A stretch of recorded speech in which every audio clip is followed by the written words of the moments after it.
no, I appreciate those comments, and I guess as the one person, well, Rob doesn't either, but sort of in a sense, but who's not connected to the government, I feel like I can say things that I probably couldn't say. Tom would have gotten me in trouble 10 years ago if I said it now. He just said, I can be a little bit unleashed, which I don't know if that's good or bad. But I think harm reduction presents an incredible opportunity for us to learn, but it also can present a threat to recovery, and I'm saying that. What do I mean by that? What I mean by that is it's really important to define what we mean, which I really love. Barbara just did that when it comes to harm reduction. I've been in this field since I was 14 years old in prevention, so that was a long time ago. And when I went to my first conference and they started talking about harm reduction, they talked about safe ways to use drugs. They talked about teaching kids not with people in recovery, but with people who can use drugs and live a good life, and show them that there was a safe way to use heroin. There was a safe way to use cocaine. And I'm here to tell you there's no safe way to use drugs. And so, but harm reduction when it comes to things like naloxone, when it comes to the things that I'm very grateful for SAMHSA for defining. And this administration, and I've been critical about a lot of things, whatever administration it is. That's why I never get invited back to the White House. I guess maybe that's why. But I will give them credit here big time because they have defined it. What is not helpful is when people who want to normalize, commercialize, legalize, promote, profit from drug use and continue drug use in society take the good intentions of people working in harm reduction, which is about outreach. It's about, this is a continuum, but it's about those folks at the end of the continuum trying to engage with them because the other things we couldn't engage them with, they didn't work. We don't want to give up on anybody. That's what harm reduction is about. But what I don't like is when I see people with other motives who want to normalize drug use, basically usurp harm reduction, which is what many of them have done, and to say that in the name of harm reduction, we're going to have a place where people should, and we encourage them to use drugs. In the name of harm reduction, we're not going to really incentivize you to get help, so we hate drug courts, we hate South Dakota 24/7 sobriety programs, we hate Hope Probation, we hate anything that's going to kind of nudge you to get treatment. We don't like it because we have to wait for you to want to get help. Folks, if we're going to wait for the tens of millions of people who have this disease to get help, we're going to be waiting a very long time. This is a disease that hijacks the brain. Why would you want to stop? It feels great. And yes, 40% of people in recovery did so through treatment, but 60% did so not through treatment. They did it through informal ways. They did it because their girlfriend was going to kick them out of the house. And that changed their behavior. They did it because they were going to lose their kids, and that changed their behavior. We don't want it to get to that, of course, but sometimes it does. That's why this disease is very different than other diseases. That's why I totally believe in the disease model, but we have to be very careful when we think of it as any other disease. This is a disease where you lie to your grandma. You don't lie to your grandma when you have diabetes. You don't steal from your mom when you have cancer. So this is a different kind of disease. It's a biobehavioral disorder. It reacts to the environment. It reacts to if people around you are saying, yeah, here's a safe, quote unquote, place to use. Here you go. And where I live partly in Vancouver, now they're giving hydromorphone, OxyContin to people who are opioid addicts because they think that's going to help them not want to use fentanyl. What is it doing? They're selling it to kids so that they can get the money to go buy fentanyl. So, and that's called safe supply, safe again.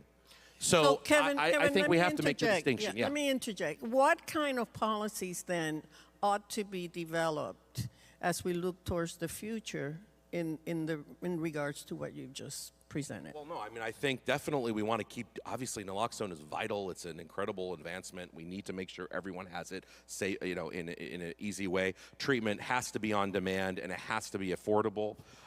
We have to have proportionality in our criminal justice system because sometimes we've gone way overboard and not treated this like a health and safety issue. By the way, it's a health and safety issue. It's actually both.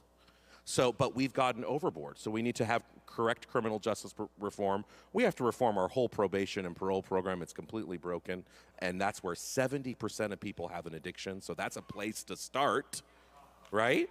And we need to expand opportunities like Oxford House and those things. Right. All right, thank We definitely need more evaluation. Of course, it matters how it's done. There's the old adage that says, if you want to kill a program, evaluate it. So we have to be careful. But I think clearly we need more data, especially on the updated models. But I think more importantly, we have to think about it. It's sort of cliched, but it is important. How do we change the whole systems while at the same time, how do we push our elected and other decision makers to really show leadership on this issue and use the power of the bully pulpit, actually, which is, I would say, as important as funding. Sometimes it doesn't pay the rent, but it does have a huge impact on attitudes, and and that's why what Tom's saying about policy is very important. We've seen a reduction now for the first time in a very long time in overdose deaths, which is awesome. But that's in the East Coast, South, and the Midwest. We've seen large increases still on the West Coast. Now, maybe there are different reasons for that. Different people have different hypotheses. It's possible because fentanyl was in the East Coast first. It sort of cycled through. Fentanyl came to the West Coast later, and it just needs almost like a cycling through if you kind of look at historical patterns.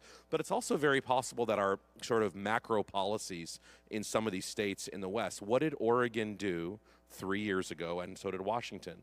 And some people, what I'm about to say, what they did, voted for this and wanted this out of very good intentions because, like me, they don't want to see people with addictions criminalized for simply having a disease. So they voted for and passed full drug decriminalization.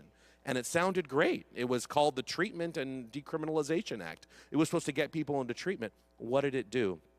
It got nobody into treatment. It actually destabilized recovery housing. It skyrocketed the levels of use, also public use and disorder. And why public matters is because we need the public support for these kinds of recovery and innovative things. And if they see that when we quote unquote care about addiction, these bad things happen, we're going to lose public support for all the good things. And so we need to be very careful, again, not to have our movement, I would say, hijacked by the sort of extremists on either side. We don't want people thrown in prison. We don't want law enforcement, war on drugs.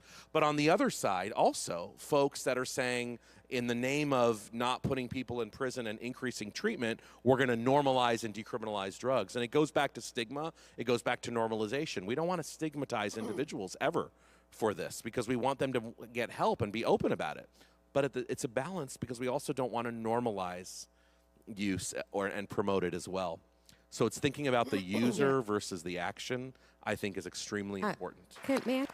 From a policy point of view, I think we just always need to remind people that there is hope. And it's not just individuals with substance use disorders, but also lawmakers, that there are things that work. You are all examples of things that work. And when we start to get hopeless, that's when we start to get desperate. It's when we start to really implement policies that are completely counterproductive, policies that in the long run are killing people, and then in the long run are not letting people live a life worth living. Because you absolutely need to be alive to get treatment, but we want you to live a life worth living.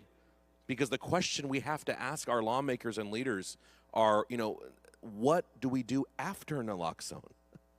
What's the plan? Because absolutely, let's revive millions of people. But we need to have a plan and we need to have systems in place for them to go to. Otherwise, they're not living a life worth living.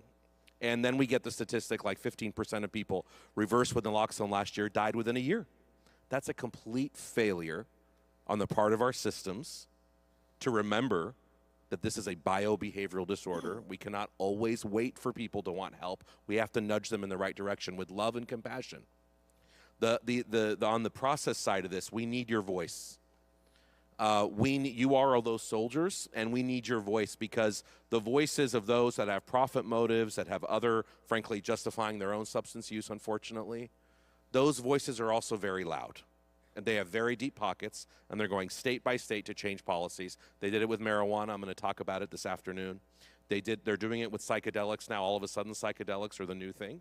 I mean, just out of nowhere. Or depression. And they're doing it with other drugs. They're doing it with opioids, safe supply, etc. We need your voices. If you go to gooddrugpolicy.org, that's our foundation policy, drug policy think and do tank, which we started with former Congressman Patrick Kennedy.